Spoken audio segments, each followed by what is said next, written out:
Shalom saudara, selamat pagi, puji nama Tuhan. Kembali kita bertemu pagi hari ini dalam Renungan Pagi Kristen bersama saya Dr. Gerson. Saya bersyukur sekali hari ini, hari Jumat, tanggal 5 November 2021, kita boleh bertemu kembali saudara. Dan saya percaya berkat-berkat Tuhan tersedia bagi kita setiap pagi. Ketika kita merenungkan firman Tuhan, saya percaya berkat-berkat mengalir. Dan juga kita akan beroleh kelegaan, kelepasan, dan segala hal yang kita rencanakan, saya percaya jika itu semua ada dalam rencana Tuhan dan sesuai dengan keinginan Tuhan, saya percaya pasti berhasil. Izinkan saya membaca satu ayat firman Tuhan, saudara. Pagi hari ini kita akan baca Efesus 6 ayat 10. Akhirnya hendaklah kamu kuat di dalam Tuhan, di dalam kekuatan kuasanya. Saudara, pagi hari ini kita akan membahas tentang kuat dalam segala situasi. Ya, saudara, kita tidak bisa memungkiri bahwa memang keadaan dunia hari-hari ini semakin kurang baik ya saudara ya. Pandemi, kemudian kehidupan yang semakin kompetitif ya, harga-harga kebutuhan yang naik, dan kejahatan juga semakin merajalela ya saudaraku.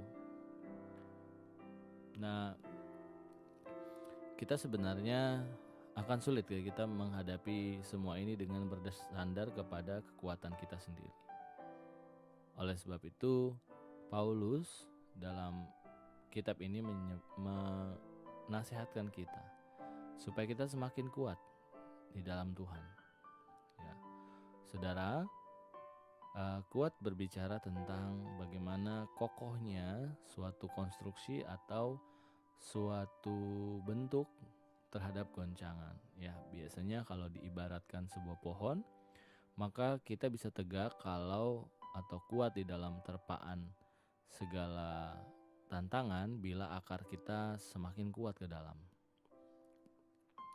Ya, saudaraku, oleh karena itu kita harus berpikir bahwa ketika kita diminta untuk kuat, artinya kita pun harus memiliki dasar yang teguh atau akar yang kuat. Ya, saudaraku, bila sebuah rumah dibangun di atas dasar pasir, maka akan mudah terombang-ambingkan atau dihancurkan badai dan tofan serta banjir. Sedangkan di atas batu karang, Tuhan bilang bahwa bangunan itu akan lebih kuat. Ya, saudara, Kolose 2:7, hendaklah kamu berakar dalam Dia dan dibangun di atas Dia, hendaklah kamu bertambah teguh dalam iman yang telah diajarkan kepadamu. Ya, saudara, maka kita harus kuat. Di hari-hari menjelang kedatangan Tuhan ini, iblis tidak akan tinggal diam. Iblis akan mengerahkan segalanya untuk kita agar kita akhirnya mungkin jatuh atau jauh dari Tuhan, saudaraku. Ya, saudara.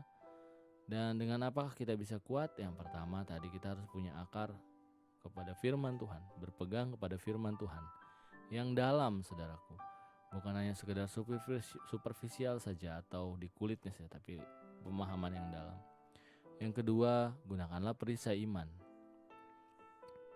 Ya, saudaraku, salah satu perlengkapannya itu di dalam Efesus 6 ayat 16, dengan perisai itu kamu akan dapat memadamkan semua panah dari si jahat. Ya, saudaraku, dan biasanya perisai pada zaman dahulu itu dipakai oleh tentara Roma.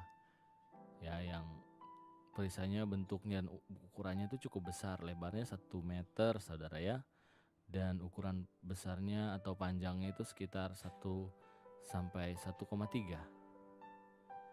Ya, saudara, dan kalau saudara nonton film kerajaan, nah seperti inilah bentuknya. Nah, kapan kita harus menggunakan perisai iman, saudara? Di segala keadaan. Iman kita biasanya